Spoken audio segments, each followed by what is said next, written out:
Yeah, it's been a while, and I'm here with another sort of different, but not really different take on another sort of popular character. So here we have Decepticon Blackout. So this is sort of another case of, yes, he's based on Transformers Animated, with his alt mode at least being this real big chunky helicopter with like the two smaller twin rotors instead of the one big one. I did try out having the one Black Hawk styled, like big one, movie styled, but it looked shit. In the end, broke off really easily and just looked really bad on his back because there was no good way to fold it up. So I basically went with this sort of twin rotor thing that I think he hadn't animated, but I really can't remember. He probably didn't, but I don't know. I might be imagining things here, but it's what I've decided to do for him. Of course, you got the two big old Decepticon logos on the side, and they, to my design, a quite unique, heavily purple and black color scheme. I see you taking a look at him here. He doesn't have anything really locking a lot of parts in place. So the windscreen here, which is this purple strip, does tend to break apart. So these nice printed pieces. Shit. I'll just fix them up again. Okay, Scorponok is like really fucking misaligned here, which is kind of a spoiler, but yes. Movie style, he does have Scorponok on the back here. And we'll first take a look at him. So he just drops off of the cargo section of the chopper, which still leaves a fairly complete looking helicopter. In his place, he does also have a rear rotor, which is on the other side of the tail there. So putting him to a side, we'll take a look at Scorponok here. So this is his sort of cargo alt mode. It's kind of like, there is a Decepticon logo on there, but it's tiny. It's not much of anything. So the first mode I'm actually going to put him into is his crawler mode. She's going to start by straightening out the tail and twisting the spike like that. Bringing these legs down. Bringing these legs up like that into the rear of the torso. Bringing the claws down, which gives him this sort of four-legged crawling thing. But of course, we can bring him into his main mode, so we're going to start by bringing these legs forward. Bringing these struts forward, which brings in the other 6 legs on the rear, which I tend to just fold in like that. Then we can just rotate these to make his claws, bring his tail up, rotate it, and rotate his Decepticon symbol around.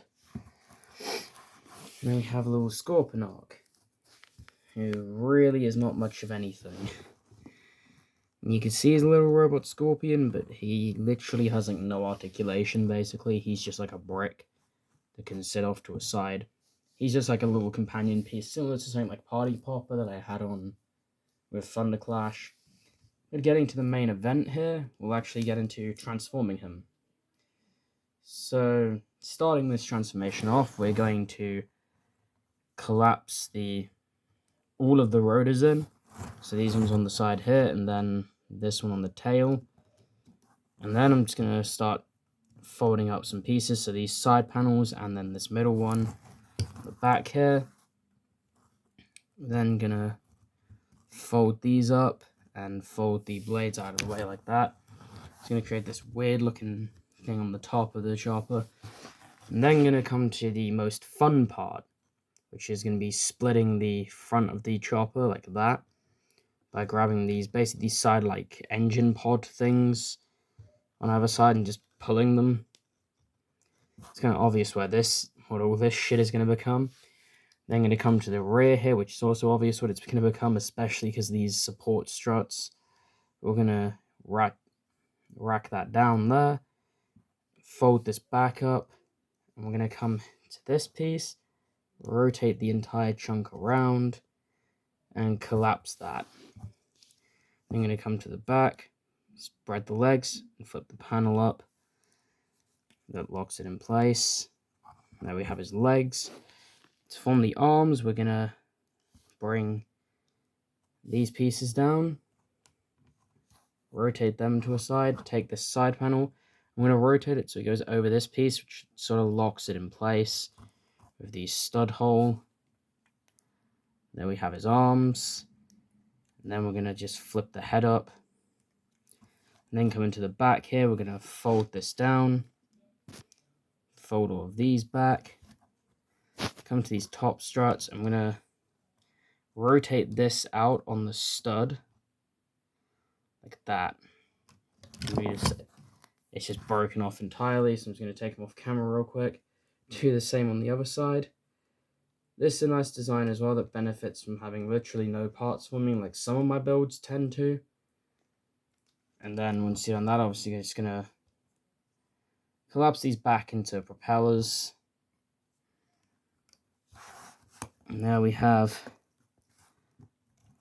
Blackout and Scorponok in their robot modes. So Blackout here is, despite how hulking he looks, he is not actually that large. He's my average sort of figure size, unlike, say, other stuff I'm going to do, like Lugnut, who I'll show off eventually, because I'm going to rework him heavily and actually have him as a much larger retool of this guy, using ratchet joints and all sorts of shit to just, like, beef him up and make him huge. In terms of accessories, he has a couple. The first one he has is his little shotgun pistol. It's a very simple build that even official LEGO sets use, using this binocular piece and this little pistol. And you connect them, and it makes a nice little shotgun. This can clip into his hands. Or, of course, you can use either of the side's leg holsters to clip it on when he's not using it. And then his main weapon here is his heavy artillery chain gun, which literally uses a golden chain for the belt. And this is just going to use this minifigure handle piece to clip into his hand and kind of look like it's forming out of his arm. Oh shit, hang on, his heel just broke off. That gives him his nice big old... He's not going to stand with that facing forward. Prop his arm down. That gives him his big old chain gun. Getting on to him in terms of articulation. Oh, that just took his whole hand with it. He's actually quite posable. So just fixing up what just broke off here. So first joint we're going to get into. Oh. Yes, I did just knock the entire camera over.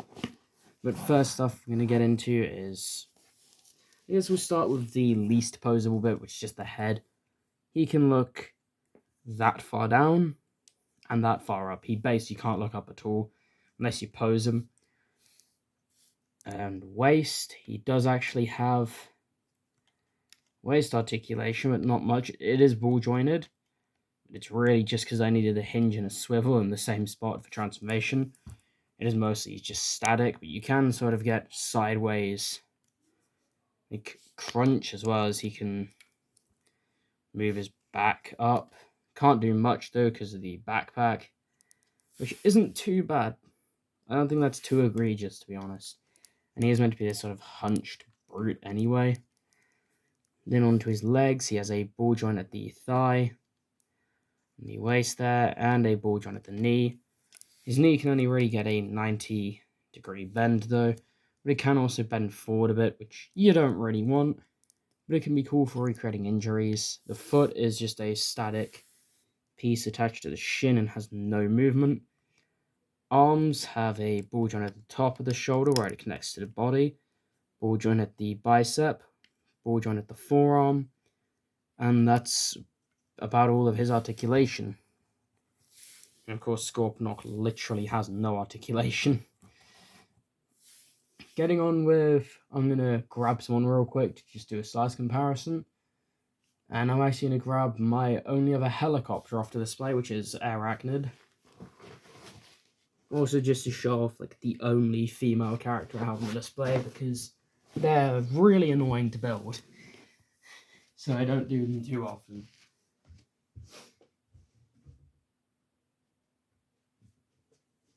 So this is obviously based off of the Transformers Prime character.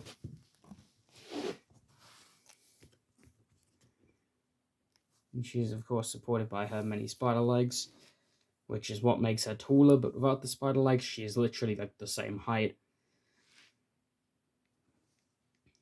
But she's also a whole other complex mess that has some parts forming here and there, but she's not too bad for it. I'm actually quite happy with how she turned out.